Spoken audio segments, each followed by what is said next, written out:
The alarm tore through the station before I even opened my eyes, and I already knew someone was going to die if we did not move fast. I am Vexthera, a young officer on Outpost Kirin, and on that day, I was standing on the command deck when the enemy ships dropped out of hidden space right beside us. Metal groaned, lights flickered. My mother, Commander Alara, gripped the edge of the console and shouted orders faster than I had ever heard her speak.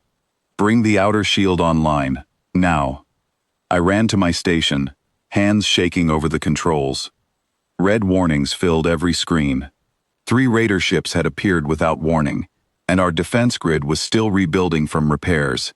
We had maybe minutes before they reached firing range.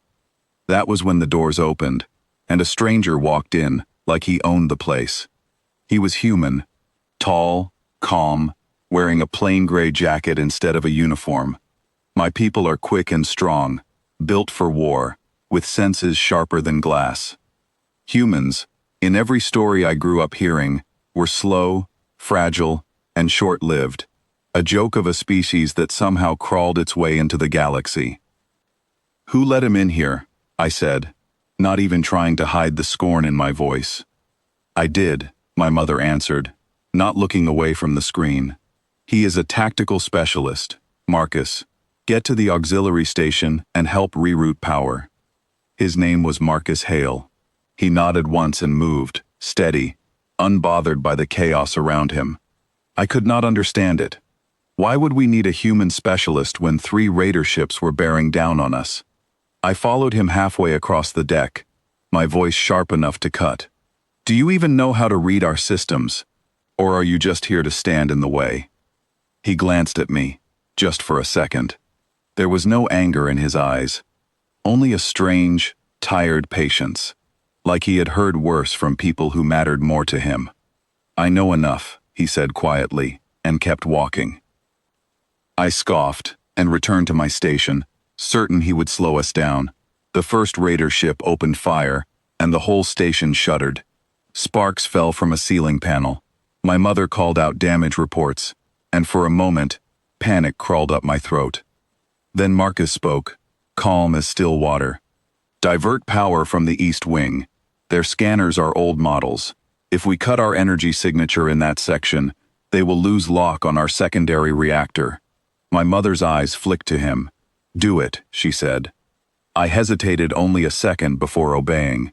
The lights in the east wing dimmed, and on the display, one of the raider ships suddenly turned, confused, firing at empty space where our reactor used to appear. My mouth went dry. It had worked. "Lucky guess," I muttered under my breath, though my hands were still trembling from how close that shot had come. The battle stretched on, ship against station, station against ship. Marcus moved between consoles with no fear in his stance, calling out numbers, angles, timing gaps in the Raiders' pattern that even our own analysts had missed. Every suggestion he gave saved us critical seconds. And still, every time it worked, I found a way to shrink it down in my mind. A trick, a coincidence, anything except skill. When the second raider ship pulled back damaged, someone on the deck let out a cheer. I did not join them. I was too busy staring at Marcus, trying to understand what I was looking at. Near the end of the fight, one of our shield generators failed, leaving a gap wide enough for the last raider ship to fire straight into a crew section. Marcus did not wait for permission. He ran, faster than I expected a human could move, straight toward the damaged control room to manually seal the breach before the pressure loss could spread. I ran after him, not to help, but because some sharp voice in my chest told me to see what he would do. The room was smoking when we reached it. He pulled a panel open with his bare hands, ignoring the heat, and began rerouting the circuits with quick, practiced motions. I stood in the doorway, arms crossed, waiting for him to fail, so I could finally have something real to mock. He did not fail. The breach sealed. The pressure alarm stopped. He straightened up, breathing hard, sweat on his brow, and looked at me like he expected nothing from me at all. Not gratitude, not respect, just a kind of quiet endurance. as if he had already lived through worse days than this one. "You could say something," I told him, my tone still cold, instead of just standing there. "There is nothing to say," he replied. "You already decided who I am before I walked through that door." His words landed harder than I wanted to admit, so I turned away and did not answer. By the time the last raider ship retreated, the station was battered but alive. No one had died. Repairs would take weeks, but we had survived, and a large part of that survival traced back to the calm, steady human I had spent the whole battle trying to tear down. I told myself it changed nothing. In the following days, I kept my distance from him, and when our paths crossed, I made sure my voice stayed sharp. "I suppose humans are good at hiding under panels," I said once, passing him in the corridor. "Is that your species' greatest talent?" And he paused, looked at me for a long moment, and said something that stayed lodged in my mind long after he walked away. "You remind me of someone I used to know. She was proud too. Thought toughness was the only kind of strength that mattered." I wanted to snap back, but the words would not come. There was something in his voice, something old and tired and almost gentle, that made the insult stick in my throat. A week later, word came that Marcus's assignment on the station was ending. He was being transferred elsewhere, his temporary contract complete. I told myself I felt nothing about it. I told myself it did not matter. But that evening, I found myself standing outside my mother's quarters, restless, angry, without knowing exactly why. When she opened the door, I did not wait for an invitation. "Why did you let him have so much authority?" I demanded. "A human, giving orders on our deck, changing our formations, touching our systems. Why did you never let me put him in his place like he deserved?" My mother's expression shifted, and for the first time in my life, I saw something close to fear behind her eyes. She stepped back, letting me into the room, and closed the door slowly, as if buying herself time. "Sit down, Vexthara," she said. "I don't need to sit, I need an answer." She looked at me for a long moment, and when she finally spoke, her voice was quiet in a way I had never heard before. "Years ago, before you were born, I served during the border conflict. My unit was paired with a small group of human soldiers for 3 long seasons. One of them was named Marcus Hale. My arms fell to my sides. Something cold moved through my chest. "We fought together," she continued. "We survived things I never told you about, and somewhere in all of that, I came to care for him in a way I never expected to care for anyone outside our people." "That's not possible," I said, though my voice had lost its edge. "During the final assault of that conflict, his unit was overrun.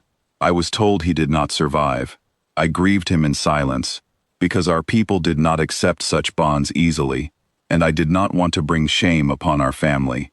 Not long after, I learned I was carrying his child."